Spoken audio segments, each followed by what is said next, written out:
Salve, rapaziada, mais uma vez aqui o Pobrecast SP com mais uma gravação, mais um convidado. Gente, dessa vez também a gente está sem o nosso parceiro aqui, o Daniel. Quero mandar um abraço para ele, mas não está presente, que ele teve que sair novamente. Tá dando cano, hein, meu parceiro? Tem que aparecer, velho. Não, mas ele faz todo o projeto aí da gente aí, a parte de editar. E fica com ele aí, joga esse BO pra ele, mas por enquanto ele tá sem estar presente aqui nos vídeos. E aí a gente não pode perder a oportunidade. Eu falei no vídeo passado que a gente tinha abrido um espaço para as mulheradas aqui, que nem a sociedade tem que tá abrindo, né? Graças a Deus, né? E tá mostrando o espaço da mulherada. Então aqui também demos uma pausa aí na macharada aí. E estamos trazendo a mulherada. Já veio a Maristela, um abraço para ela. Aí veio a Letícia, um abraço. E agora a Neia. Neia Moreira. Neia Moreira. Prazer, viu, nega? Prazer. Seja bem-vinda aqui, contar sua história aí pra gente, pra galera que assiste aí. Né? E lembrando, gente, se inscreve, deixa o seu like, né? E compartilha aí. Compartilha, comenta, pode interagir aí com a gente aí. Isso é bom, isso mostra que a gente está crescendo cada dia mais. Em passos lentos, mas estamos aí. Ô Neia, fala pra galera, primeiramente, obrigado, novamente, obrigado por você ter vindo, aceitado o nosso convite, né? E tá vindo aí contar a história pra galera, pra sua família, pra... Qual que é a região que você mora hoje? Eu moro aqui em Budas Artes, no bairro Vista Alegre. Pronto, um abraço pra todo mundo do Vista Alegre aí. Gente, compartilha aí, se inscreve no nosso canal pra vocês assistirem a história da vizinha de vocês aí, da Neia. Neia, diga aí, filha, Então, qual o começo da sua história? Então, eu que agradeço, né, primeiramente o convite, por você ter me convidado através da Lê, né? Porque pra mim, eu tô até assim, meio encabulada, porque contar a história da gente, né? Quando a gente pensa, pô, vou contar a minha história. E a gente faz tipo uma retrospectiva, né? Do que a gente viveu. Coisa que no dia a dia a gente esquece, acaba... os momentos que a gente passou, depois que a gente supera as coisas, a gente acaba esquecendo, né? Sim. E aí de ontem pra cá eu fiquei pensativa, né? Lembrando algumas coisas. Mas enfim, a minha história, ela começou... Minha mãe, né, nordestina, ela veio pra cá, pra São Paulo, com 17 anos de idade. E foi trabalhar na casa de uma prima. Essa prima já tinha um poder aquisitivo melhor, né? E aí ela veio, prima de 3º grau, se não me engano. E aí ela veio, começou a trabalhar aqui e logo conheceu o meu pai. Esse pai que por um acaso era irmão, por parte de pai, dessa prima dela. Então eles não tinham um parentesco por conta dele ser filho de um outro relacionamento, entendi. Da minha avó. E aí, parece que se envolveram, né? E acabou que a minha mãe engravidou de mim. Só que ele picou a mula, voltou pro Pernambuco, né? E minha mãe ficou aqui. Sua mãe e ele também, tudo do Pernambuco. Tudo Pernambuco. Só que aí teve um rolo que não era, que era. Não sei direito da história. Eu sei que minha mãe encarou essa gravidez, teve que encarar minha tia também, né? Porque minha tia... depois conversou comigo que ela achou um desrespeito. Como ela era de menor, ela estava responsável pela minha mãe, né? E ela nunca imaginou que tinha acontecido isso pelas costas dela, né? Mas então, aí minha mãe ficou grávida, passou a gestação, me teve em São Paulo, na casa dessa tia, que ela é meio que minha tia madrinha. E o meu pai nada, sumiu, desapareceu, ele não assumiu, né? Na verdade. E aí eu acho que quando eu tinha uns 2 anos de idade, ela conheceu um outro homem. Começou a namorar e logo saiu da casa da minha tia, porque eu acho que ela comentou comigo que minha tia, ela se interferia muito, né? Sim. E minha mãe era muito assim, muito maleável, como é que se diz a palavra? Meia leiga, sabe? Aquela pessoa ingênua. Acabou que ficou com esse homem, aí engravidou de novo, que é o meu irmão, né? Que que ele é 3 anos mais novo que eu. E fomos embora, acho que morar em São Miguel Paulista também. E aí ele tirou minha mãe daquele meio e ficou com a gente. Só que ele era um cara que era alcoólatra. Ele... Era ou se tornou? Eu não sei, eu acho, de quando eu me entendo por gente, ele sempre foi alcoólatra. Entendi. E aí minha mãe vivia num caos em casa, era violência doméstica o tempo inteiro. E depois de um tempo ele começou a querer abusar de mim. Eu comentei com a minha mãe. De primeira ela ficou meio assim, depois ela começou a observar. Teve um período que ela me julgou muito, sabe? Eu fiquei muito triste na época, eu tinha uns 5 anos. Mas depois ela começou a acordar, porque além de eu ter me abrido com ela, eu comecei a falar com outras pessoas. E a gente vivia se mudando porque esse cara era cheio dos rolos. Sempre tinha gente querendo atrás dele. Eu não sei direito porque eu era muito pequena, né? Aí foi passando... Isso aí você tinha quantos anos? Eu tinha mais ou menos uns 5 anos. Caramba! Aí minha mãe engravidou de novo da minha irmã. E pegou e quando ela teve a neném, ele deu uma surra nela que ele acabou com ela. Ela chegou do hospital e ele bateu muito nela. Aí nesse dia eu me revoltei, né? E denunciei ele, falei pros vizinhos, chamei a polícia. Eu com 5 anos, pensa. Eu falei, não, ele não pode fazer isso com ela. Foi aí que ele sumiu uns dias e umas mulheres lá, amigas dela, da vizinhança, deu muito conselho pra ela. Falou, não, velho, sai fora desse cara, ele vai acabar te matando, né? E aí ela, acho que acordou pra vida, pegou, arrumou as coisas da gente, a gente saiu daquela casa. E voltamos pra um bairro de São Miguel que ela tinha alguns parentes, umas tias de 2º grau lá. E eu reencontrei essa tia minha da época que ela engravidou na casa dela. E aí essa tia minha ficou apaixonada porque eu tinha voltado e cuidando de mim e tal, e entrou em contato com esse pai que tinha sumido. E aí, como parece que eu tinha muitos traços, né, da família, ele parece que acreditou que eu era filha dele mesmo. Ele apareceu, conheci ele, aí eu falei, nossa, agora a nossa vida vai, né, a gente vai ser feliz. Fora que a gente passou muita fome, muita judiação. E aí minha mãe ficou separada dele, esse cara aparecia de vez em quando pra ver o filho, né? Que ele, no caso, 2 filhos. Que era minha irmã novinha e o menino. Aí numa dessa ele pegou o menino pra passear e sumiu, não voltou mais com o menino, desapareceu. Depois a gente ficou sabendo que ele foi embora pra Minas Gerais com meu irmão. E ficou só a menininha que ele ia levar também, só que no dia minha mãe levou pro serviço, que antigamente podia, né, levar pro serviço. Sim.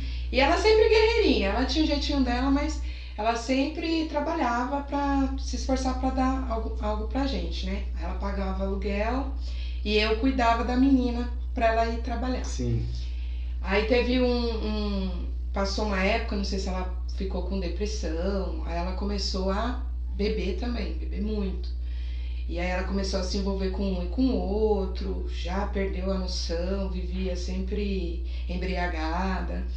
E esse pai ficou sabendo. Aí minha tia falou, não, tira, né, ele de próximo, né? E o outro tava ameaçando ela de morte, o pai do menino.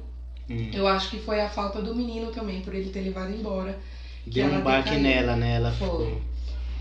Aí, ele veio me buscar, esse pai meu, veio me buscar pra passear um final de semana e não me levou mais. E passou um tempo, acho que uns 2 meses, e eu comecei a me revoltar com ele, porque eu queria, né, saber da minha mãe. E aí quando ele resolveu me deixar falar com ela, que na época era aquele telefone de ficha, né, no orelhão, aí eu liguei e falei com a tia, que morava vizinha dela, a tia falou, sua mãe foi embora pro Pernambuco, porque aqui ninguém tava aguentando, que ela tava bebendo muito e tal. Aí o meu mundo desabou, né, eu falei, meu Deus, minha mãe. E o meu pai, ele trabalhava na semana e eu ficava na casa da namorada dele, na época. Mas até então, seu pai mesmo vivia uma vida mais tranquila, é isso? Ele morava no serviço e só vinha embora os finais de semana. E essa namorada dele que cuidava de mim, na verdade a mãe dela, né, pra ela trabalhar. Aí eu ficava com a filha dela, só que esse período eu fiquei todo sem estudar. Aí eu acho que ele pediu a conta do serviço, conseguiu comprar um barraco no bairro de Santa Teresa. Aí me trouxe pra cá, brigou com ela, acho que se largaram, porque ele era muito, assim, galinha, sabe? A galinha é a palavra? E beleza, aí viemos morar aqui, eu naquela tristeza, né, longe da minha família, da minha mãe, não tinha notícia. Ele ficou desempregado, ficou fazendo só bico de pedreiro. Só que ele também tinha esse problema do alcoolismo. Então minha vida foi marcada por esse dilema do álcool, né? E ele começou a ficar agressivo comigo também, dentro de casa. Eu não sei, porque eu também era uma menina revoltada. Pra mim ele era meio que um desconhecido, né? E eu já tinha aqueles traumas da infância. Então ele começou... Aí eu fiquei sem estudar. E quando ele me trouxe só com a roupa do corpo. Eu não tinha praticamente roupa. Tinha alguma outra que essa ex dele doou pra mim, né? Sim. Da filha dela. E eu fiquei 1 ano sem estudar. Daí eu já estava com 7 anos de idade. Já estava atrasada, né? E já tinha repetido a primeira série. Foi quando uma vizinha lá dessa casa, que a gente morava, era um barraquinho de madeira. Até teve uma história que ele estava trabalhando e de manhã eu acordei com aquele abafamento, um monte de fumaça. Quando fui ver, tava pegando fogo o barraco porque tinha caído um balão, que naquela época as pessoas soltavam balão, bastante, né? E aí a vizinhança que me socorreu e tudo, quase que eu morri. E essa vizinha pegou e falou assim, não, mas não é possível que essa menina tá sem estudar. Eu vou pedir vaga na escola pra ela, uma senhorazinha muito boazinha.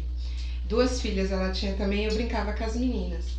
Aí fomos lá, ela pediu vaga pra mim e elas me deram um saco de roupa. Foi aí que eu comecei a ter vínculos, né, de amizade, porque eu era muito sozinha, ficava trancada lá quando ele ia trabalhar. E foi quando também eu comecei a conhecer a música, porque essa senhora me levava para a igreja, conseguiu a vaga para mim, eu ia para a igreja com as meninas dela, e aí eu comecei a participar do coral da igreja, né, eu pequenininha, e cantava as músicas. Igreja evangélica? Era Deus e Amor, a igreja evangélica.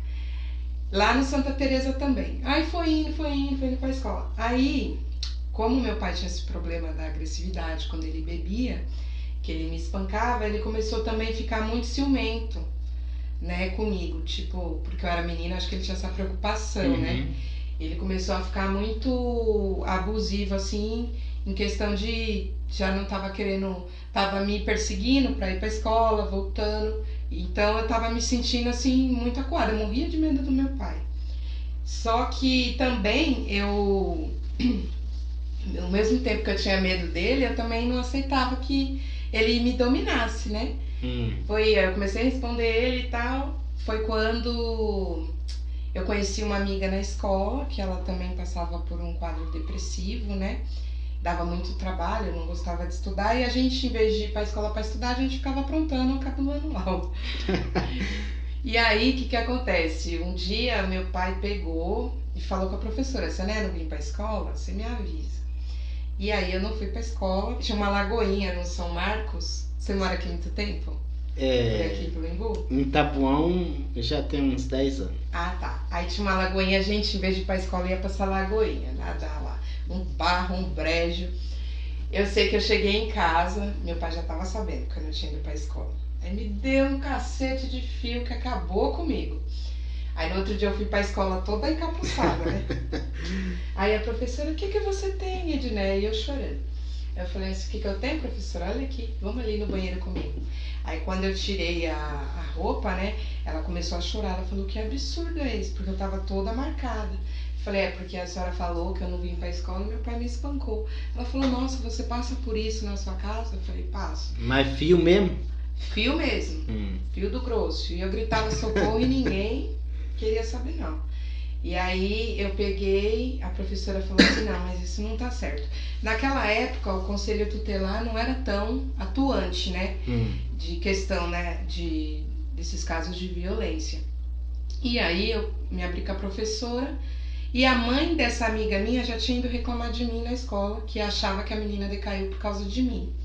Aí na reunião chamou eu, a menina e a mãe dela. A mãe dela falou, não quero ela perto da Neia e tal. Só que a gente se gostava muito, com a Tatiane, o nome dela.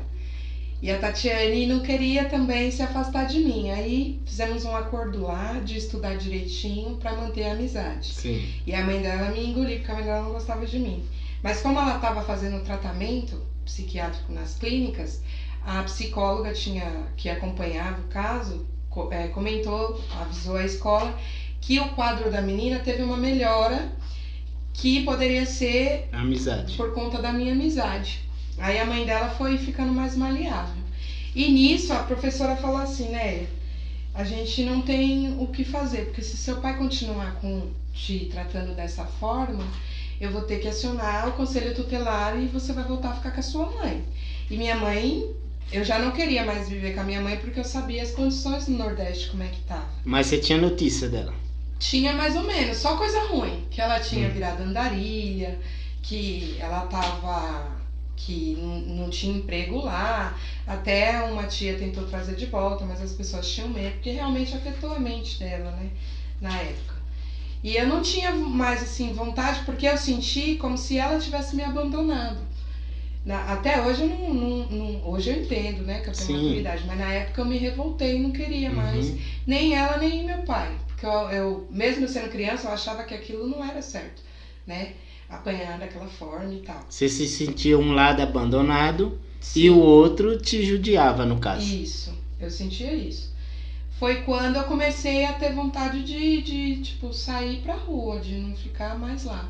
Aí foi quando eu fugi de casa a primeira vez, fui pra casa dessa namorada dele, dessa ex. Ela não me aceitou lá, ela falou que não queria saber de BO, que era muita responsabilidade e tal e tal. E eu não queria mais morar com ele. Quantos anos?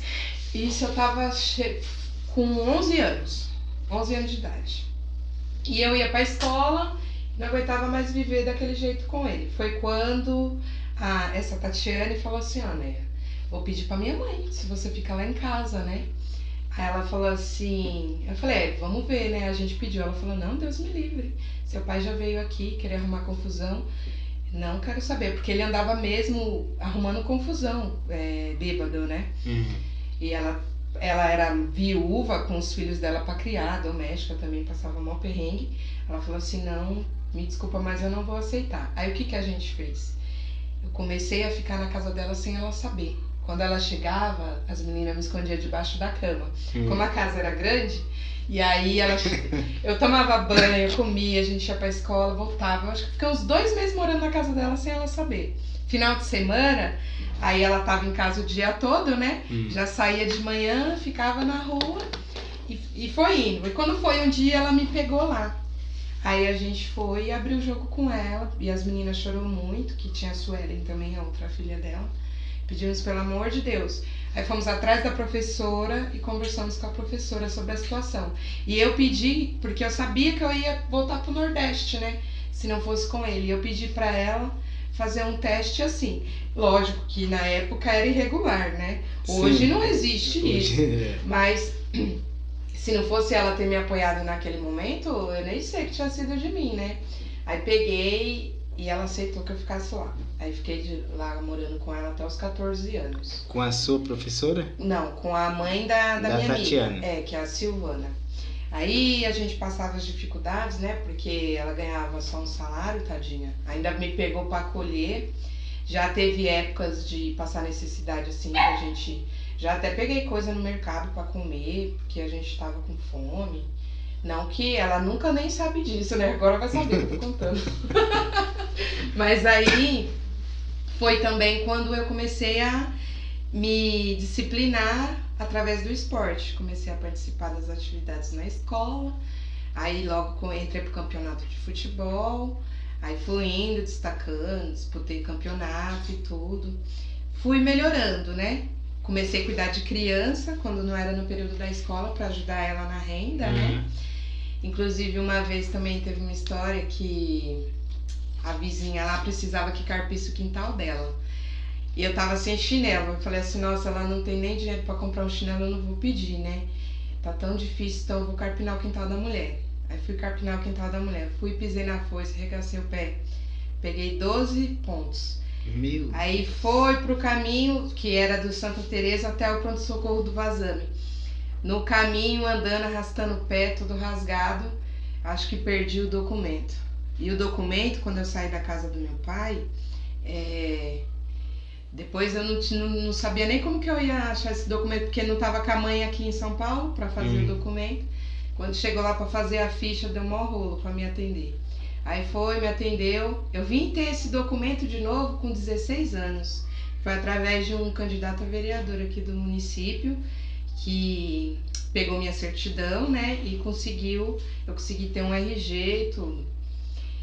Então, enfim, aí teve essa história, e aí foi quando eu conheci o hip hop também, porque eu comecei a conhecer um rapaz, né, era proibido o namoro, que essa mãe minha não deixava namorar. Mas você já tava com 14 anos, 14 anos. Tá. E aí ele já tinha um grupo de rap, já cantava e tudo, já estava integrado na cultura hip hop. E ele estava no meio de um projeto que lá próximo dessa casa que a gente morava, dentro da favela, do Inferninho, ele ajudou a inaugurar uma biblioteca, que é chamada Zumaluma. Tem até hoje? Não tem, o projeto acabou, né, mas ficou por muitos anos lá. Sim. E eu comecei a ir com ele, né, pra ver, comecei a participar, quando eu vi já estava dentro. Aí eu participava das oficinas, que era dos 4 elementos do hip hop, que é o grafite, o DJ, o MC e o break. Comecei a aprender a dançar, aprender de tudo um pouquinho, eu participava das oficinas. Só que eu precisava ter uma renda, né? Aí apareceu um serviço no centro da cidade, que foi a vizinha também que pediu para me levar para essa mãe minha, que era para mexer com bijuterias, colagem de strass em bijuterias, lá na 25 de março. Sim. Aí saía às 5 horas da manhã, ia para lá trabalhar, voltava. Aí eu fui me distanciando, né, da cultura, mas era o que eu gostava mesmo, por mim não teria saído. Foi quando teve um convite para ir meninas dessa comunidade, através dessa instituição, da Zumaluma, para participar de uma seleção para um filme que ia ter na Globo deixa eu ver se eu lembro o nome da mulher, Tata Amaral, o nome da diretora. De início a ideia era que fosse um filme mesmo, aí acabou virando uma minissérie. E eu, sem noção, né, aí me avisaram, eu fui. Quando chegou lá tinha muitas meninas mesmo. A maioria da região aqui, Capão Redondo, Campo Limpo, Santa Amaro ali. Foi no centro da cidade também, na Biblioteca Municipal do centro de São Paulo. E aí eu participei da audição, passei. Só que tinha um período de mais ou menos, acho que uns 3 meses de capacitação, de treino. A gente teve aula de teatro e tudo. Só que cada processo tinha uma eliminatória. Então, tipo, ficou 30 meninas hoje. A semana que vem vai sair 10. Até enxugando. Uma verdadeira peneira, né? E na época, as meninas que estavam já à frente para ganhar papel pro filme eram meninas com nome já renomado. A Negra Ali, a Leila Moreno, a Kelina, que era mulher do Taíde, DJ1. Então eu era super fã delas, porque as meninas já estavam em alta na mídia, né? Teve uma outra que era de CNJ, não lembro o nome dela direito. E elas eram super legal. E eu comecei a criar expectativa. Eu falei, nossa, tá dando certo, né? Saía sem dinheiro daqui de Santa Teresa, passava por debaixo da catraca com fome, mas eu ia. Falei, não, vai dar certo. E aí fiquei. Quando foi na última eliminatória, que só tava as 4 e eu, aí a gente teve que mandar um recado pra diretora. E aí o rapaz que cuidava da produção lá chegou em mim e falou, Néia, não foi dessa vez, mas não desista e tal. Inclusive, na época, eu fiquei toda paranoia, porque eu tinha os dentes tudo quebrado, que era de surra do meu pai, né? Então eu achava... Caramba! Porque eu achava, assim, que eu não tinha passado por conta dos dentes, fiquei toda paranoia. Aí eu falei, quer saber, não me envolver mais com música, não quero saber mais de nada. Nisso eu já tava uns 2 anos, já tinha um grupo de rap feminino, que eu montei nessa aula de MC que a gente tinha, na oficina de MC, já dançava no grupo de rua, de dança de rua. Eu abandonei tudo. Saía daqui para a cidade de Tiradentes para ir para palestras feministas, né? Eu já estava bem para frente. E a gente lia muito, né? Porque trabalhava na biblioteca. Aí fiquei só no trampinho lá do centro e abandonei. Foi quando eu briguei lá com as minhas irmãs de criação. Eu falei, eu vou morar sozinha. Eu larguei o serviço do centro e arrumei um bico de trançadeira. Comecei a aprender era até o nome do salão Negras Gatas, não sei se já ouviu falar. Já ouvi Santa falar. Teresa. Que foi a Adri e tal, ela me ajudou, me ensinou. Eu comecei a trabalhar com ela por um tempo. Aluguei um cômodo, não tinha móveis, não tinha nada. Dormi em cima das roupas, né? Como eu já tava namorando, eu tinha minha sogra. Comia lá e ia me virando. Você tava namorando com um rapaz que era do... Que era do rap, só que eu saí. E aí, eu também tive, nesse período, aí saí fora, arrumei um serviço no centro do Itaim Bibi, numa loja de vendedora. Só que a dona era meio perturbada também. E aí ela abandonava a loja comigo, na minha mão. Ela falou, quando você sair daqui dessa loja, você vai ser gerente de qualquer lugar. Você vai tocar qualquer negócio. Era loja de roupa infantil. Eu ficava, era bom porque eu tinha toda a autonomia, né? Ela me ensinou a trabalhar e fiquei cuidando. Inclusive, os outros vizinhos lá dos comércios falavam assim, nossa, você é a única que conseguiu trabalhar com a dona Isabel mais tempo. Fiquei 1 ano. Porque ninguém aguentava. E ela era amiga da Hebe e tudo. Aí uma vez me levou na porta da Hebe lá pra pôr uma carta debaixo da porta pra pedir um favor, que ela tinha um filho que dava muito problema, né, com o uso de drogas. E eu naquele lugar lindo lá, eu falei, meu Deus, esse dia foi bem legal. Aí enfim, aí fui indo. Foi quando eu saí desse relacionamento que não deu certo. Conheci o pai do meu filho. Aí engravidei. Fiquei mais em casa e com essa nova família, né, com essa sogra, ela tinha uma oficina de costura. E eu sempre gostei muito de mexer com roupa mesmo. Ela me ensinou a costurar, a gente tocamos um negócio junto, começamos a trabalhar, eu aprendi. Aí por via que assim, sempre tem BO, né, a família sempre tem atritos, né. Aí eu me desentendi com ela, saí e arrumei um emprego numa firma mesmo, de costureira. Isso com o neném pequenininho. Aí logo eu separei do pai do meu filho. E a gente tava já num período que estávamos comprando terreno, a gente já tinha nosso carrinho. Eu saí dessa empresa com ela, comecei a trabalhar na Paraisópolis com venda de quadro infantil. Trabalhei 3 anos lá. Só que mesmo que eu tava longe da música, aí tipo assim, eu trabalhava no final de semana. Eu chegava num lugar, tava tendo roda de samba. Eu falava, ai meu Deus do céu. Aí pensar que não, o pessoal falava,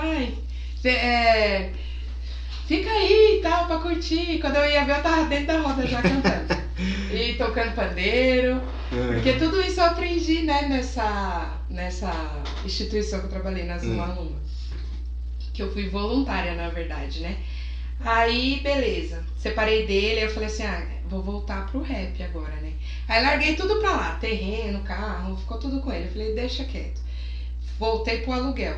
Só que, aliás, eu tava desempregada, eu não tinha um emprego fixo, porque esse emprego das fotos era ele que passava pra mim. E aí, como ele ficou revoltado com a separação, não aceitava muito bem, ele falou, então você vai se virar agora, né? Aí eu falei, e agora? Eu tô lascada. Aí fui pra diarista, faxina, nos prédios do Aprígio ali. Antes de entregar o prédio, a gente fazia faxina lá. Pós-obra, né? Isso. Aí acabava com a gente aquilo ali, né? Aí, em vez de... Eu trabalhava cantando, porque tudo vazio o prédio, aí eu ficava aquele eco, né?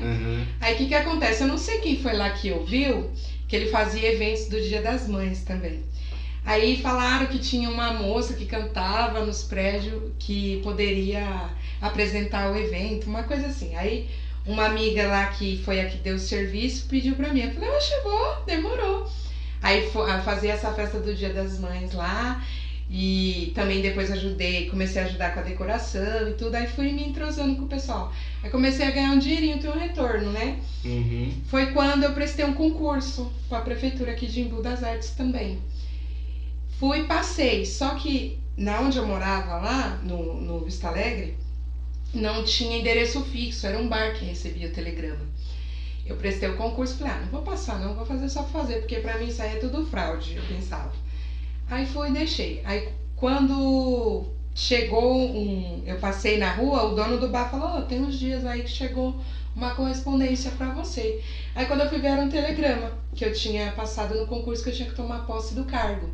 E isso já tinha uns 15 dias que tinha chegado. Eu falei, ixi, eu perdi, né? Aí eu cheguei numa amiga minha que prestou concurso junto comigo, que fazia as faxinas junto comigo também no prédio. Aí ela falou assim, né, você é doida? Você vai perder um concurso? Vai lá, mulher, vai na prefeitura, fala com alguém, com algum político. Eu falei, não sei, né, deixa isso quieto. Ela, não. Aí ela ligou para um amigo dela lá, que tinha sido vereador aqui da cidade, que é o Paixão. Falou assim, Paixão, tem uma situação assim, assado. Tem como você ajudar essa menina? Ele falou, não, fala pra ela vir aqui amanhã. Na época era o governo do Chico. Aí eu fiz uma carta a próprio punho, explicando o que tinha acontecido, eu sei que deu certo. Aí eles falaram assim, só que como você perdeu o prazo de vir tomar posse, só tem um cargo aqui pra você, que eu fiz o agente municipal, né? E ele é como se fosse um ajudante geral, pode ser recolocado. Você era agente? Agente municipal. Que seria o quê? A guarda? Pra mim era guarda, né? Eu achei que era guarda. Mas não era? Não, porque como eu passei muito tempo do período de tomar posse, sem saber, aí foi ficando os cargos que... Não, sim, mas se você tivesse visto na hora, você ia ser a guarda, é isso? Não agente como GCM. Tipo guardinha patrimonial, uma coisa mais leve, sim, né? Só que pra mim tava bom, porque eu tinha esse sonho também, né, de ser policial. Aí eu falei, nossa. Aí a mulher falou bem assim, do RH pra mim, se você quiser, só sobrou a limpeza hospitalar pra você. Só que eu sou uma pessoa muito pra cima, gosto de vida, de alegria e tal. Pra mim, foi muito difícil trabalhar na limpeza, não pelo fato de ser na limpeza, mas de ser naquela condição hospitalar. Porque aí eu só mexia com vômito, com merda, com sangue. E aí eu não tinha estrutura psicológica para trabalhar, sim, né? E também a gente não tinha os recursos, era pouco pano de chão, não tinha os equipamentos direito naquela época. Foi em 2012 que eu entrei, foi. Aí eu comecei a, questionar, né? Não, tem que ter os equipamentos para trabalhar, eu me recuso a trabalhar. E aí outras funcionárias começaram também a se impor nisso daí. Aí já gerou um desconforto. O gerente da época já ficou meio assim comigo, já começou... Essa menina é problema. Tipo uma perseguição, sabe? E aí eu fui articulando com a mulherada, a maioria não era alfabetizada. Aí eu falei, é o seguinte, gente, então vamos pegar, vamos fazer nosso trabalho, vamos escolher um horário e aí eu vou passando alguma coisa pra vocês de alfabetização. Aí comecei a, dar umas aulinhas pra elas, sim, né? Do básico, né? Porque eu também... Foi quando esse gerente, né? Falou que eu não podia fazer isso, que tava super errado e tal. E começou a pegar no meu pé. Eu, revoltada, comecei a faltar no serviço, né? A gente batia muito de frente. Comecei a passar por um monte de humilhação lá dentro. Da parte dele e da parte de outros funcionários também. E eu comecei a me sentir perseguida, não fiquei muito bem da cabeça, só que eu tinha o intuito de ter minha casinha, de ter meu lugar, né? Falei, não, eu vou aguentar, porque aí eu fico um período aqui, pego um empréstimo, compro um barraco, vou morar com meu filho. Concursada ajuda, né? Aí peguei e fui aguentando. E quando chegou uma época, eu procurando um terreno lá, achei um barraco também, só que o terreno grande, né? Aí eu falei, aqui eu vou montar alguma coisa, né? Pra galera da comunidade. Eu peguei e falei, não, vou morar aqui. Aí dei a entrada, fiz o empréstimo, uma correria. Fiz o empréstimo. Foi quando eu tive uma discussão muito feia com esse gerente também. Eu fui transferida. Fui trabalhar no Almoxarifado da Saúde. E aí que a minha vida começou a caminhar também. Porque aí a galera já era mais de boa. Era outro. Mas aí não era melhor que a limpeza? Sim, muito mais. Aí... Então o castigo dele foi. E ainda ele falou assim, você vai ver, você vai se arrepender, não sei o quê. Aí fui pra lá, deu tudo certo. Aí o pessoal começou a me motivar. Não, né, eu volto a estudar, porque eu não conseguia concluir o ensino médio. Porque esse marido que eu tinha, o pai do meu filho, não me apoiava com nada. Então eu trabalhava, não tinha como deixar a criança, ganhava pouco, eu acabei largando os estudos. Eu falei, vou voltar a estudar. Aí peguei, comprei o barraquinho, beleza, já tava me encaminhando. Tava nesse serviço já, voltei a estudar. Aí teve a época do Enem. Aí, o pessoal da equipe lá do serviço falou assim, Neia, por que você não faz o Enem? Eu tava no supletivo, faltava 6 meses pra eu acabar o supletivo. Falei, vou fazer, né? Custa nada tentar. Fui e fiz o Enem. Eu achando que não ia conseguir nada, caiu logo 3 bolsas pra mim. Aí caiu uma de engenharia civil, eu passei, né? Caiu engenharia civil na PUC, depois teve uma na Unip de pedagogia e teve mais uma que eu não tô me recordando que caiu. Tinha bolsa pra eu escolher. Eu falei, nossa, que legal. Sem muita fé. Sem muita fé, fiz.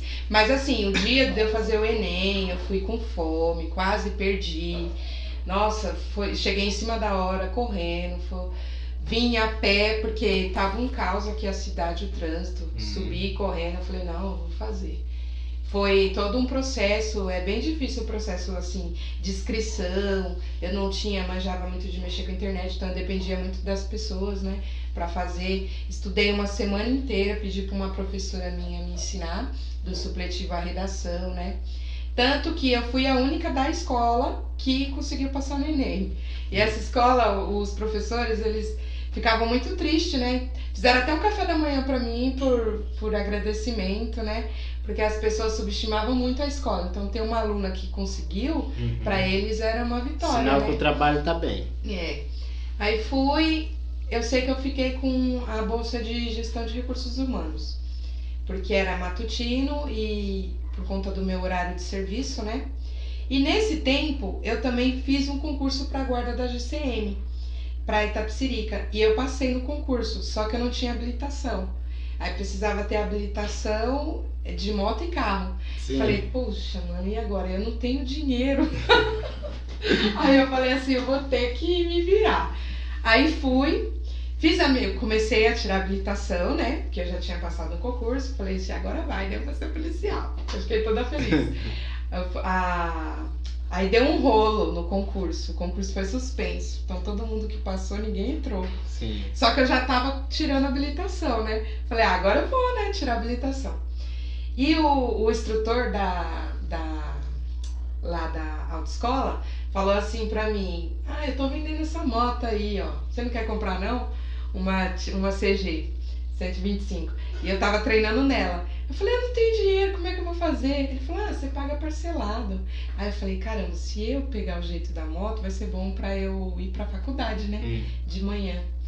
Só que eu tinha muito, muito medo. Aí eu peguei e falei assim, tá bom, vou comprar de você. Aí fui pagando ele. Quando eu terminei de pagar, ele já me entregou a moto. Aí um dia tava uma chuva. Aí eu falei, meu Deus, eu vou chegar atrasada na faculdade. Mas eu acho que eu vou de moto. Aí eu ficava olhando pra moto assim, eu falei, vai ou racha. E nesse dia eu tinha prova. Sim. E se eu fosse de ônibus, não ia dar tempo, de jeito nenhum. Aí peguei essa moto, menina, sem andar direito. Catei a BR, fui. Consegui chegar, mas quase morri. Porque um ônibus me fechou, eu passei mó atrito nesse dia. Pra quem tem medo e supera o medo, você já deve ter passado por isso. A gente sabe que não é fácil, né?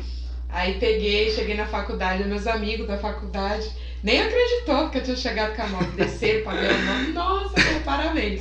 Aí consegui perder esse trauma, né, esse medo da moto. Levei vários capotes depois também, quebrei perna já. Aí, beleza. Essa questão da faculdade pra mim foi muito...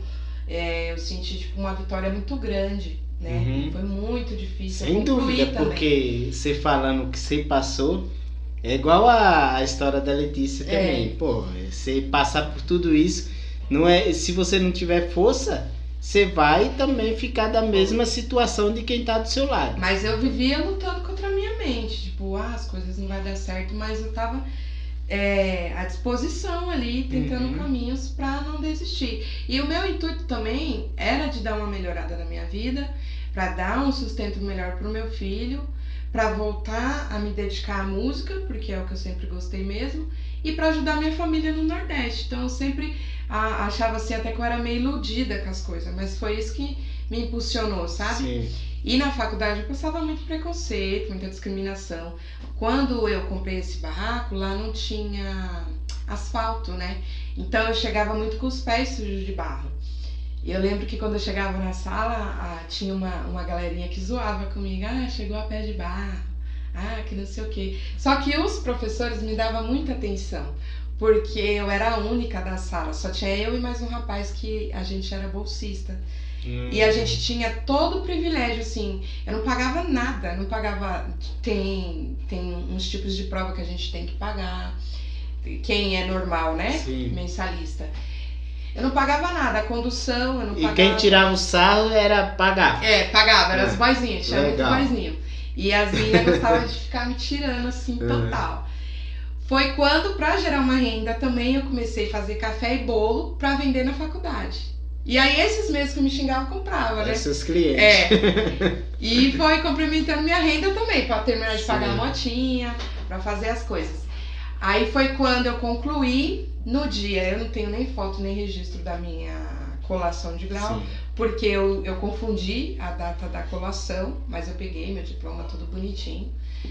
E aí beleza, quando eu terminei a faculdade, eu conheci a capoeira, que eu tava meia pra baixo também, fui um dia ver um treino, e quando eu era pequenininha, na época que eu morava com meu pai no Tereza, eu ia com as minhas irmãs pra capoeira que tinha numa quadra lá no Santa Teresa. E aí eu falei assim, quer saber, eu vou lá ver a capoeira hoje. Aí eu saí do serviço, falei, eu vou ver se aquele mestre ainda tá vivo, né? Quando eu cheguei lá, aí eu dei uma pesquisada onde ele tava dando aula, que é o mestre Paraíba. Aí fui lá no ginásio, ele tava lá. Aí eu falei, você nem lembra de mim, né? Ele, não. Aí eu falei assim, eu fui só aluno em tal lugar, tal. Mas eu fiz pouco tempo, tipo um mês a gente fez, eu e minhas irmãs. Falei, eu queria voltar a conhecer ele, fica aí. Foi super bonzinho, me recebeu super bem. Ele falou, não, que bom, né, que você lembrou e voltou pra capoeira, vamos embora. Aí fui fazendo amizade com o grupo da capoeira, fui treinando e aí já foi um esporte que eu agreguei. E na capoeira também tem a parte de canto, né? Sim. Aí fui ganhando mais disciplina, fui ficando mais calma. Mas sabe mesmo? Não, assim, tô aprendendo, né? Faz 7 anos. Mas tô há 10 anos aí. Mas não consigo me dedicar muito, porque a vida é muita correria, né? Sim. Enfim, aí fiquei na capoeira. Tô num novo relacionamento de lá pra cá, que isso já tem 10 anos. Foi quando eu tive a minha filha, né? Que eu tenho uma menina de 2 aninhos agora, que é a Vitória Marielle. O seu filho, quantos anos? Meu filho tá com 14. Caramba, da idade da minha filha.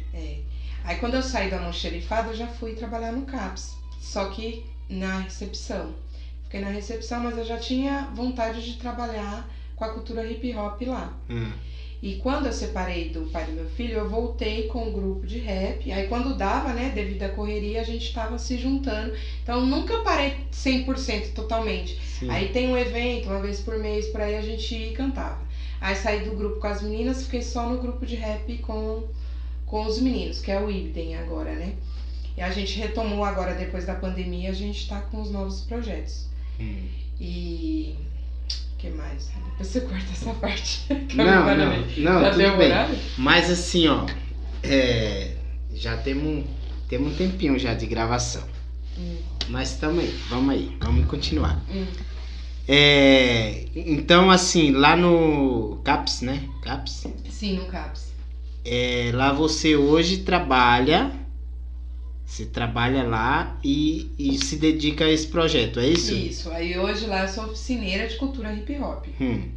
Trabalho com Quer dizer, mas com a parte de música. Você entrou para um esquema que você já gostava bastante. Sim, adorei, que foi a oportunidade que a minha gerente deu, né? Porque, na verdade, a coordenadora da saúde mental que veio agora, ela já me conhecia lá da época que eu ficava nessa Zuma. Porque eu participei de um projeto aqui no município, com 14 anos, que foi esse tempo aí, trabalhando com a cultura hip hop. Que eu tava mais na frente, né? Na época a gente ganhava uma bolsa de estudos e dava as aulas nesse projeto, que era hip hop versus AIDS. Dava aula de métodos contraceptivos, conscientização, né? Tanto que esse projeto, nesse ano, teve um índice muito baixo de pessoas que contraíram o vírus HIV aqui no município. Ganhou prêmio, esse projeto foi bem legal. E essa coordenadora dessa época voltou a tomar conta, hoje ela toma conta da saúde mental aqui do nosso município. E ela lembrou de mim, e eu pedi pra ela, falei assim, olha, dona Jane, se tiver uma oportunidade de eu trabalhar com a cultura hip hop, como ela já conhecia, né, meu trabalho daquele tempo, a senhora me ajuda. Ela falou assim, tá bom. Aí quando foi, na mesma semana ela chegou, né, você pode fazer cultura hip hop lá no Conviver, né, que eu vou voltar com o Conviver, porque com esse período da pandemia parou um pouco os projetos, né, agora que tá todo mundo retomando tudo. Aí eu falei, beleza, eu fiquei super feliz. Aí tô aí, estamos cuidando dos jovens aí, eu passando um pouco da minha vivência, né, através das rimas, eu tô pesquisando bastante, estudando, porque me atualizando, né, porque muita coisa mudou daquele tempo pra cá, mas tô super feliz. Mas assim, o projeto, como que funciona? É tipo assim, eu quero fazer, aí eu sou um jovem, quero participar, ou um adulto, ou o que seja. Aí como é que faz? Tem que ir lá? Ou como? Então, nesse trabalho que eu faço vinculado à prefeitura, é só para os usuários do serviço de saúde mental. Ah, entendi. Aí a gente introduziu a cultura hip hop como oficina terapêutica. Agora, no Conviver, que é um equipamento também da saúde mental, mas que funciona no Parque Riso, ele é aberto para o público. Aí, se quem quiser participar, o jovem que quiser, vai no dia, no horário da oficina e interage com a galera, aprende, né? Entendi. É como se fosse aquelas aulas de zumba, essas paradas assim? Isso, aberto para o público, né? Entendeu. Que é para a população mesmo. E aí eu tô, no momento, tocando aí à frente essa parte das rimas com jovens, passando um pouco do processo que eu passei lá atrás, né, que eu aprendi, e hoje estou transferindo o pouco que eu sei, né, pra galera, e tá bem legal. Mano, eu imagino, porque assim, tem uma galera boa aí, né? E principalmente verdade. Assim, nos meios das comunidades aí, né? Verdade. Tem uma galera que é desconhecida e é muito boa mesmo. Agora, no ano passado, eu me dediquei a fazer oficinas nas ONGs. Eu tava com 3 ONGs aqui do município fazendo oficinas de hip hop. Tava com a parte mais de dança, que é o break, né? Aí eu tô um pouquinho acima do peso, mas eu voltei a treinar os passinhos. Porque diz que é que nem bicicleta, né? A gente nunca esquece. Quando aprende, não esquece. A gente memoriza. E aí fiquei dando aula para essas crianças o ano passado todinho, nessas 3 ONGs, mas agora, devido ao tempo também, eu tô estudando outras coisas. Também pensei de dedicar mais aos meus filhos, né? Eles ficavam com uma pessoa para eu poder tocar esse projeto. Falei, não, esse ano eu vou dedicar mais aos meninos, né? Ficar mais com os meus filhos em casa depois do serviço. E aí eu tô só no Conviver e no CAPS mesmo. Deixei as ONGs. Mas meu coraçãozinho fica apertado, porque por mim eu continuaria. Porque trabalhar com criança é muito bom. Não, muito legal, mano. Muito legal mesmo. Mas assim, então assim, esse trabalho da prefeitura em si, pra esse pessoal de problema mental, né? Essa parte ajuda bastante também, né? Sim, eles desenvolvem bem, né? E assim, a cultura hip hop pra mim foi um resgate. Porque que nem eu falei, eu tinha tudo pra dar errado.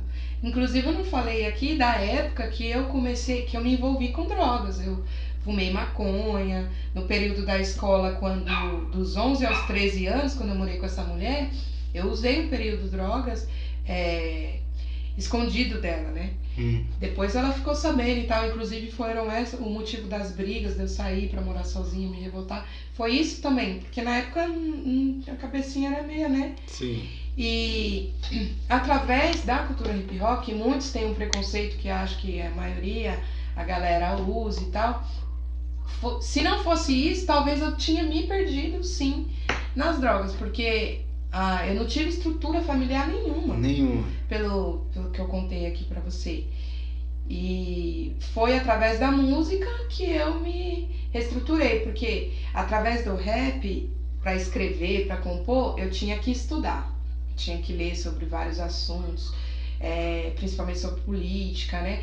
Porque o rap, inclusive eu me identifiquei com o rap por isso, porque o rap é muito sinceridade, né? Sim. Vamos falar do que a gente passa, vamos tentar mudar as coisas, né?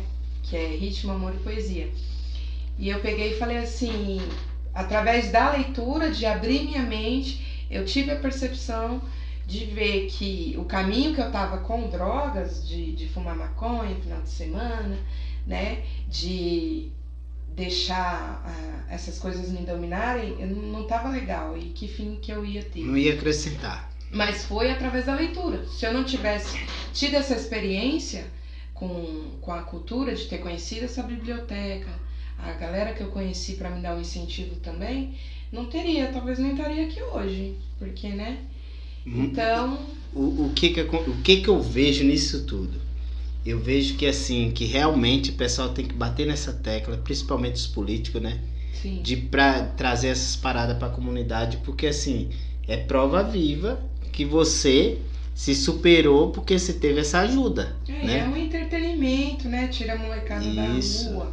Então, assim, como aconteceu com você, muitos jovens, quanto mais tiver isso pra galera, então quer dizer que vai ter menos pessoas perdidas aí no mundo. Verdade. Que vai ajudar bastante. Então, o que me deu disciplina, assim, foram essas culturas. A cultura hip hop e a cultura da capoeira, porque educa mesmo a gente, né? A gente aprende a ter mais calma. Então tudo pra mim foi terapêutico pra mim também. Tudo que eu fiz. Se eu não tivesse tido essa base de buscar conhecimento por conta do rap, eu não teria passado no Enem, não teria concluído a faculdade também. Disso tudo eu tenho ciência, porque eu não gostava de ler. Eu me destacava no esporte e nas artes, na escola, mas leitura era zero. Na prática, beleza, você ia, mas quando era pra ler... Não. Aí, através da vontade de cantar, de ser um MC e tal, aí eu comecei a... Primeiro eu cantava músicas que faziam, que eles orientavam, a gente ensaiava, decorava, aprendia pra cantar. Depois chegou uma fase que eu comecei a querer compor também. E aí eu falei assim, não, vou escrever também, que eu não quero ficar na dependência de ninguém. E aí comecei a escrever, aprendi a estrutura, né, de como compor e tudo, na Zuma Luma. E escrevi bastante coisa, muito, assim, tem uma música agora que já tem uns 2 anos que eu fiz ela, mas que eu tô começando a divulgar agora. Já fiz algumas músicas no outro grupo da gente, a gente tem umas músicas gravadas, porque eu tive um grupo feminino, que eu participei e era a gente que compunha as músicas também. Então eu adoro escrever. Então passar pra galera, e eu vejo que muita gente se expressa através de escrever. Às vezes a pessoa não gosta de cantar, mas ela gosta de escrever.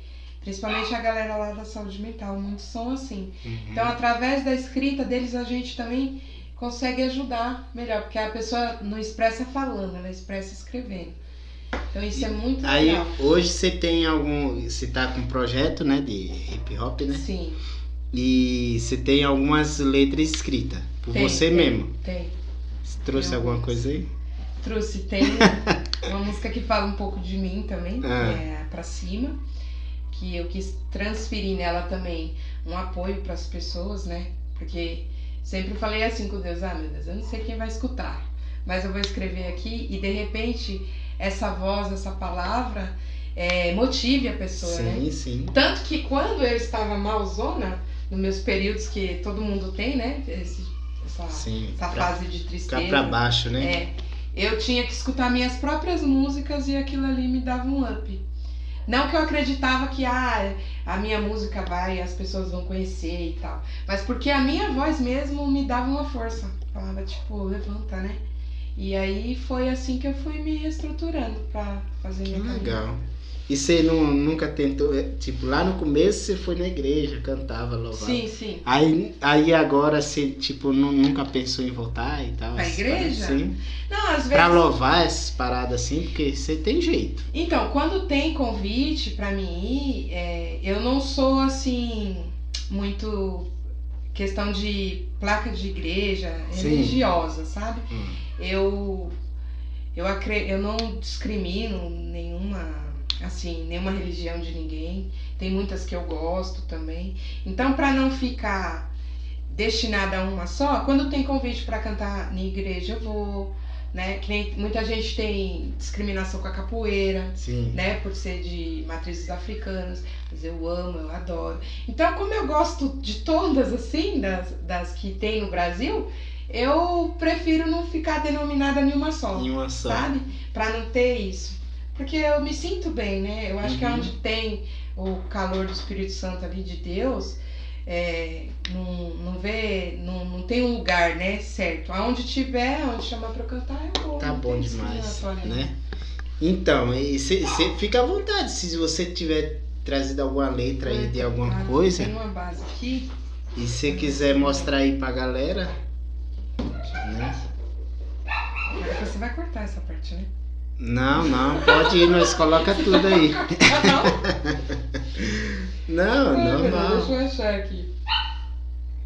Então, mas legal, a história é bacana. E eu não falei também que depois de 20 anos eu fui pro Nordeste, né? Que aí eu tive um pouquinho de condição. Eu ia te perguntar, e sua mãe? Eu peguei as férias no serviço e fui vê-la, só não pude levar meu filho.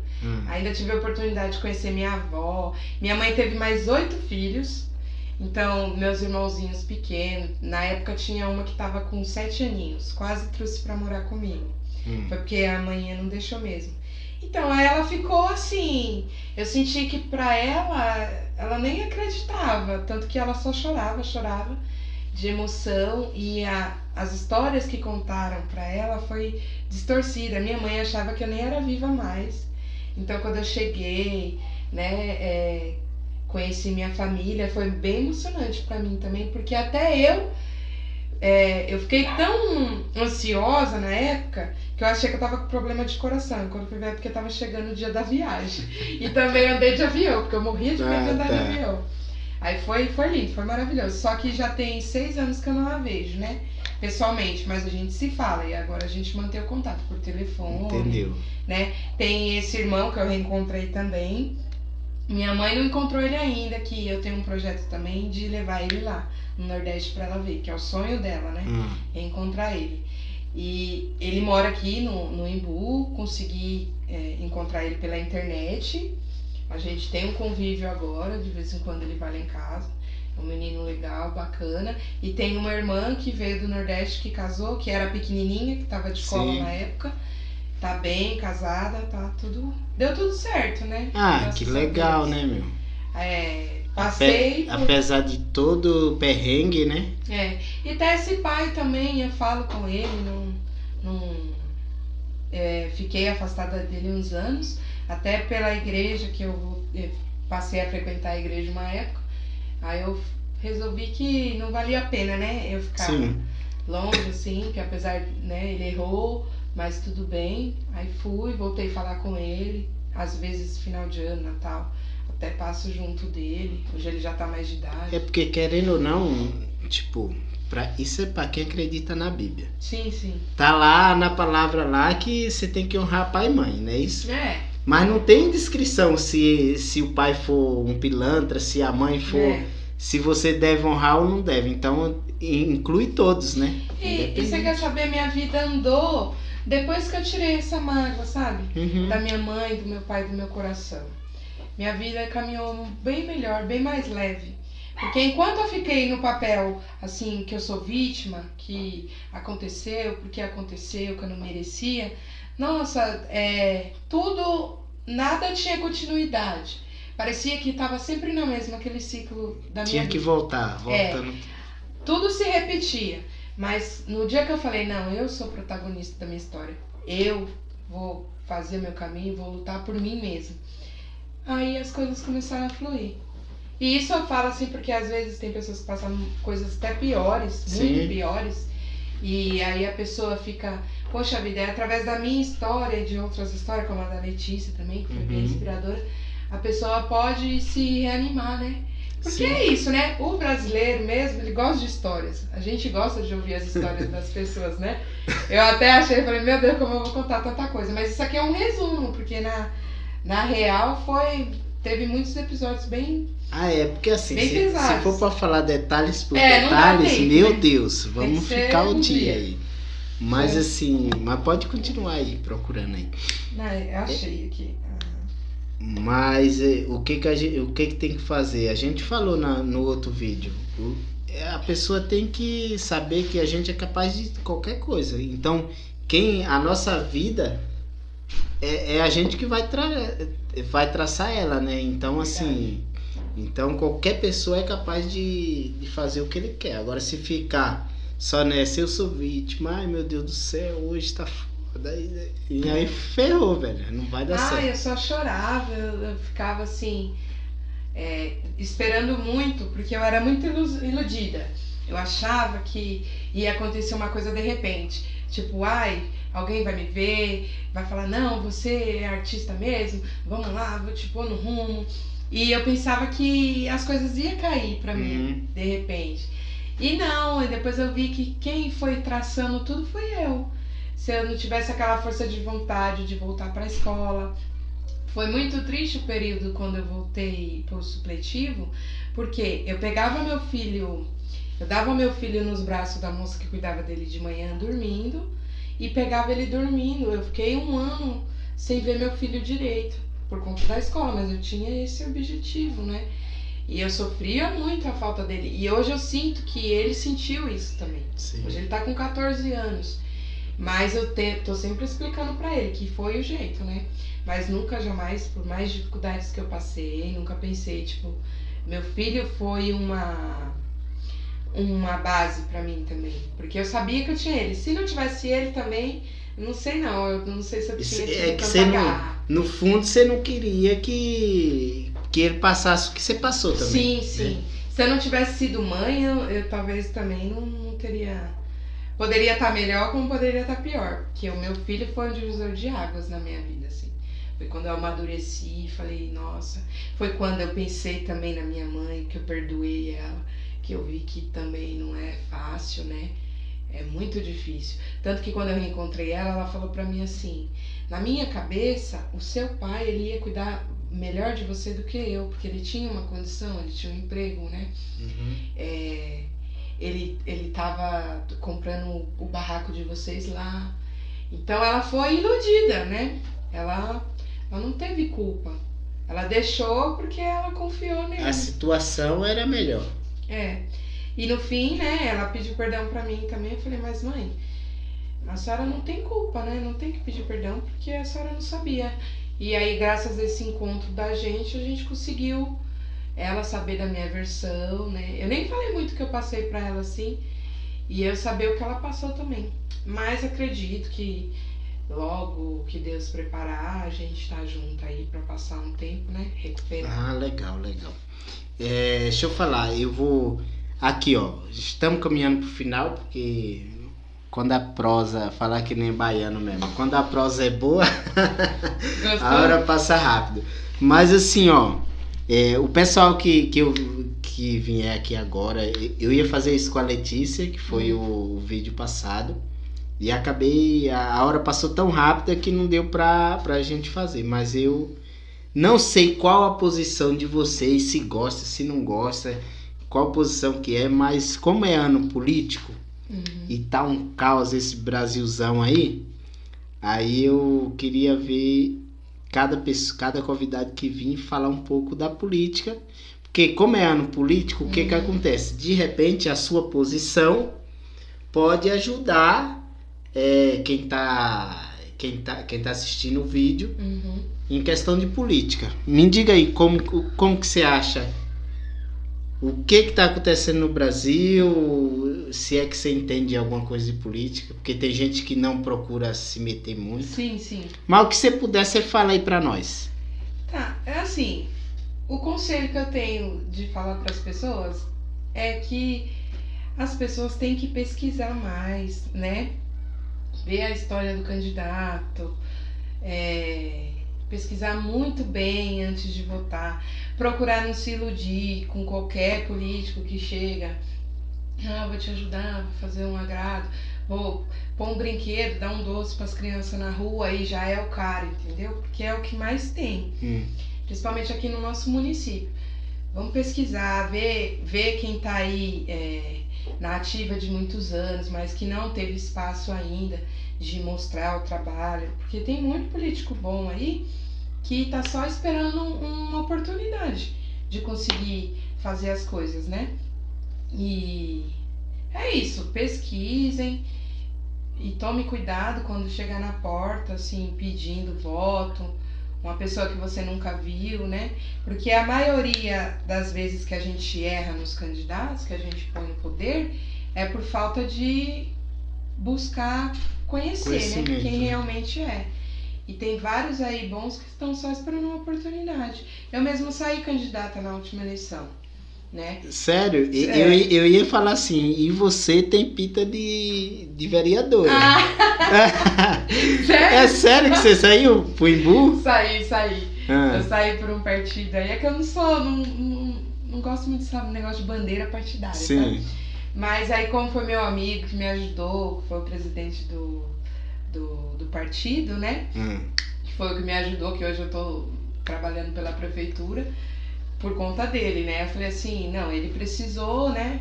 De uma pessoa, fez o convite pra mim, aí eu falei assim, não, eu vou, mas é por causa do senhor. Só que assim, eu nunca tinha pensado nessas paradas, eu até fiquei arrependida, porque eu falei, nossa, eu queimei meu filme, por conta da parte da militância do rap, né?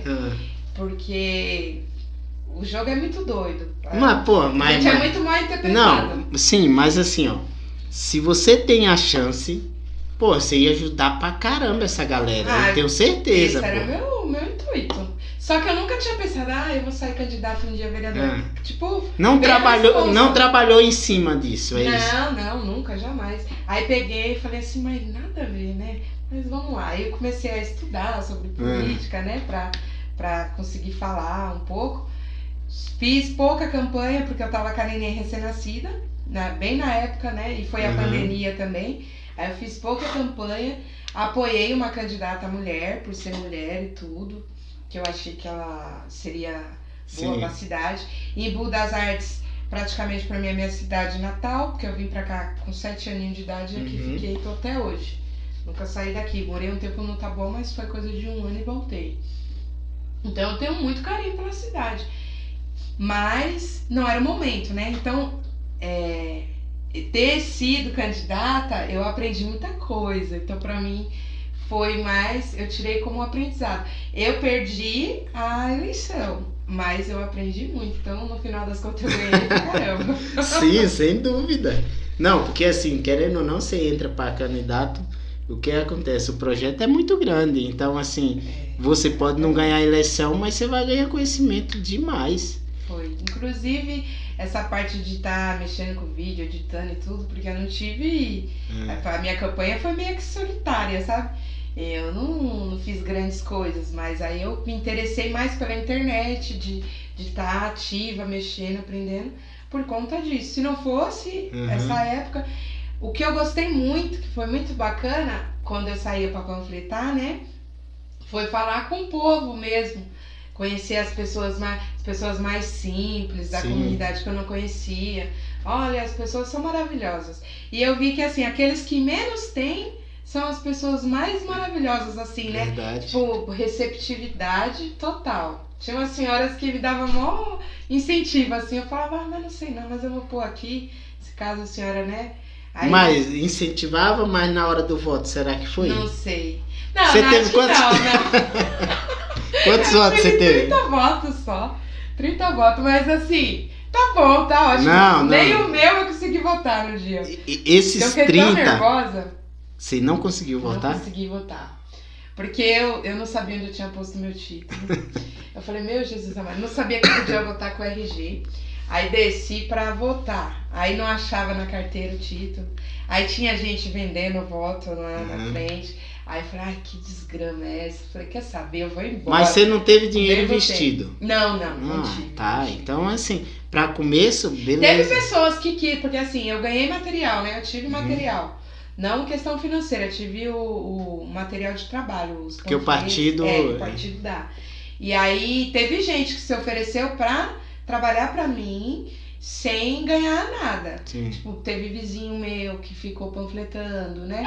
Sem. Eu falei, mas não tem dinheiro. Não, é por você mesmo, né? Então, isso pra mim foi muito gratificante. Sim. Porque eu vi que teve candidatos aí que gastou horrores. Também não ganhou.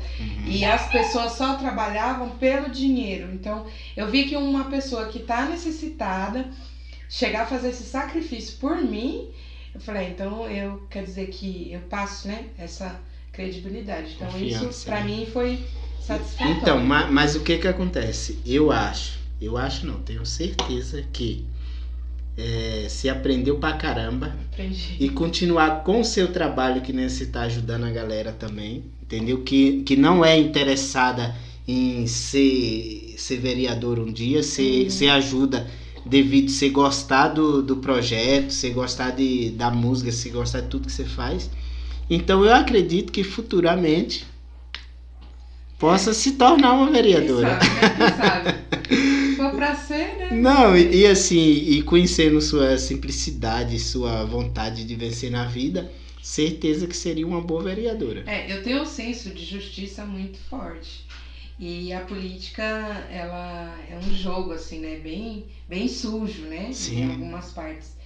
Então, pra mim, também essa parte de corrupção, a gente montar uma história nova na política, um quadro novo de políticos, né? É uma missão que não é fácil. Não. Então, se pessoas boas, né, que querem realmente ajudar o próximo, e a maioria das pessoas se juntarem, vai dar certo. Sim. Agora vai dar certo. Só que para isso a gente tem que se organizar e pesquisar muito bem. Para saber também, entender. Por exemplo, o fato de eu estar contando minha história aqui já me ajuda para muitas coisas. Então, Sim. um dia, quem me conhece aqui do Imbu mesmo, que conviveu comigo, sabe que foi realmente isso que aconteceu. Principalmente a minha mãe de criação, a galera que eu tinha amizade na escola, né, na época. Agora tem gente que chega, que nem é daqui da cidade também, nunca ninguém viu, ninguém sabe, dá um doce pra uma criança, amanhã, tá bom, vou votar em você, dá um gás.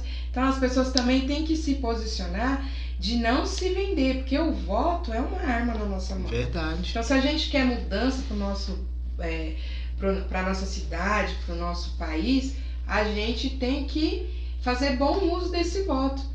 Não jogar ele no lixo, né? Verdade. Por vender ele, porque o voto... Ou pegar um papel lá no meio da rua e ir lá e votar. Verdade, nem qualquer conhece. um. A gente também tem que ter consciência. Eu, quando vai chegando na época de eleição, eu pesquiso muito, Mesmo que já tenha um cara... Porque assim, às vezes acontece de ter 3, 4 candidatos que é conhecido meu, que eu acho bacana. Só que aí eu só posso votar nenhum. Aí eu pego entre esses 4 e ainda pesquiso entre eles 4 para enxugar, para eu ter o meu candidato certo. Verdade. E assim que tem que ser. A verdade é essa. Mas então, me diga lá, vamos partir para... vamos lá. Mostra o que você tem aí pra gente, pra galera. Essa música aqui, o nome dela é Reserve-se. Ela foi uma música que eu fiz pro grupo Ímpeto Afro, que era o grupo feminino, do qual eu fazia parte. O grupo ainda existe, né? A gente só deu um tempo. A gente fala que só deu um tempo. Eu faço parte do coletivo do IBNE, mas também tenho esse grupo aqui. A gente só não estamos, assim, saindo para fazer shows, mas ainda converso com as meninas do grupo e a gente tem o projeto de ainda retomar. Então eu gravei essa música só com minha voz, né? Mas é uma música do nosso grupo todo. Começa aqui. Esse beat eu ganhei de um professor que deu aula pra mim há muitos anos. Que a instrumental a gente chama de beat, né? Pra começar.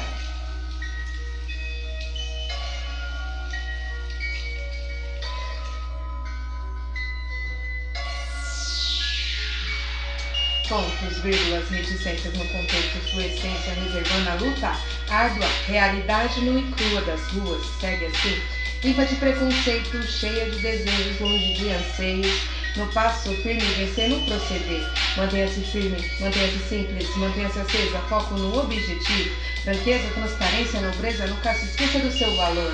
Quando eu caí, enxuguei minhas lágrimas, ergui minha cabeça e direcionei o meu olhar rumo à minha vitória, caminhando e cantando, pra crescer, renascendo das cinzas, fênix, paciência e serenidade diante das dificuldades. Não estamos aqui por um acaso, isso é fato, o tempo é escasso. Não vou fugir, me determinei e irei até o fim. De paz em paz, de guerra em guerra, vai pra cima e não se entrega. Pra cima, segue a rima pra conquistar, pra cima. Foco no objetivo, pra cima. Insista, persista, nunca desista, nunca desista. De paz em paz, de guerra em guerra, vai pra cima e não se entrega. De longe eu vim, pra onde vou, aqui estou, das lutas amor, foi o que me sobrou, ideal, alto astral, na estrada da vida, inveja hoje em dia é normal, levar na boa, não seja mais uma avideira à toa, a vida é mais que um palpite, joga moeda, busca sorte, não cara ou coroa, reserve-se e aprenda, posicione para vencer. É, mais ou menos isso. Boa. Muito bem. Achou legal? Muito legal, velho.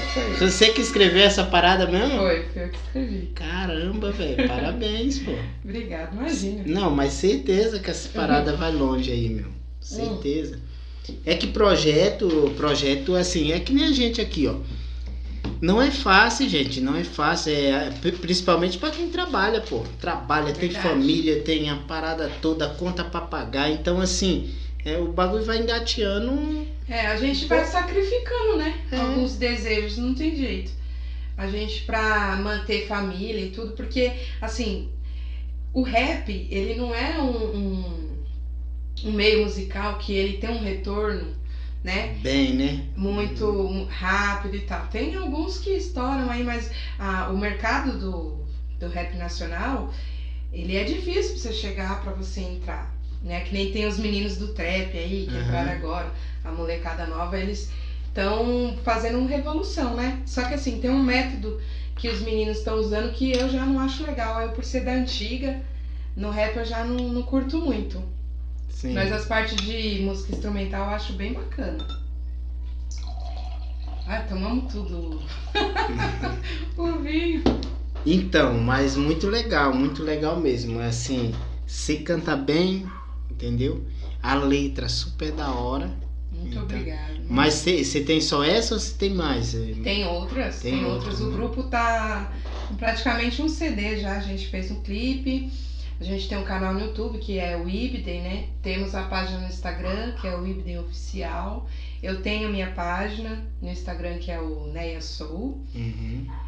Facebook o pessoal nem tá usando mais muito, né? Mas eu tenho o Facebook. Mas aí você tem esses vídeos lá, você tem um conteúdo legal lá. Tem umas coisas lá, tem. Então, pessoal, é o seguinte. Na descrição do vídeo embaixo, a gente vai pôr todo o endereço da rede social da Neia. Então, aí se vocês quiserem conhecer mais o projeto, aí vocês só ir lá, entendeu? E dar uma assistida. E aproveita e compartilha a história dela aí. E é isso. Ô Neia, então, filha, vamos pra lá. Vamos agradecer você aqui. Obrigada. Obrigado mesmo pela sua presença. Talento você tem demais. Já vou me comprometer aqui na próxima eleição para prefeito. Que ela sair candidata a vereadora, já ganhou um fã aqui que vai fazer uma campanha para ela. Vamos fazer campanha aqui no Pobrecast também. Mas é isso. Obrigada, imagina. Mas assim, ó, continue nessa pegada, ajudando a galera. Que, falando de política assim, mais um ano. Mas assim, só de você estar ajudando a galera já tá bom demais, velho. Pra sua essência, pra sua alma, pra parada toda, isso aí faz bem pra caramba. Não é isso? Muito obrigada. Eu quero agradecer pelo convite, a oportunidade, né? O espaço, né? Pra poder falar. Eu, como mulher, me senti assim, nossa, quantas pessoas vão ver, né? E pode se inspirar na minha história, na história de outros que venham aqui. E muito legal, assim, o mecanismo do programa, né? Eu me senti super à vontade, até esqueci que eu tô no podcast, Pobrecast. Parece uma conversa normal, né? É um bate-papo normal. Às vezes tem colega meu que eu chamei, mano, mas eu tenho vergonha. Gente, aí eu falo pros caras, você não vai no churrasco, você não bebe e não bate um papo? Então é a mesma coisa, pô. Da hora, né? da hora. Mas é isso, galera. Então esse é mais um episódio aí, mais um vídeo aí pra galera aí, né? E vamos soltar aí. Então, Neia, muito obrigado. Um abraço a toda a família sua, que Deus abençoe grandemente. E é isso. Deus no comando sempre. Mais um vídeo. Tamo junto, galera. Valeu, meu povo. Com Deus. Yeah.